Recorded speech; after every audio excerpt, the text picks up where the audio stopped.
కలియుగ ప్రత్యక్ష దైవం వెంకటేశ్వర స్వామి కొలువైన తిరుమల శ్రీవారి దర్శనం కోసం భక్తులు పోటెత్తారు. వేసవి సెలవులు పూర్తవడం, వీకెండ్ కావడంతో కొండపై యాత్రికుల రద్దీ విపరీతంగా పెరిగింది.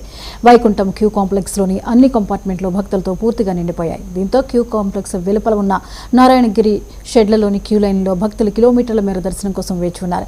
ఎలాంటి టైం స్లాట్, ఉచిత దర్శన టోకెన్లు లేని సాధారణ భక్తులకు శ్రీవారి సర్వదర్శనానికి దాదాపు 24 గంటల సమయం పడుతున్నట్లు టీటీడీ అధికారులు తెలిపారు. దీంతో క్యూ లైన్లో వేచి ఉన్న భక్తులకు టీటీడీ అధికారులు నిరంతరాయంగా పాలు, తాగునీరు, అన్నప్రసాదాలు అందిస్తున్నారు.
తూర్పుగోదావరి జిల్లాలోని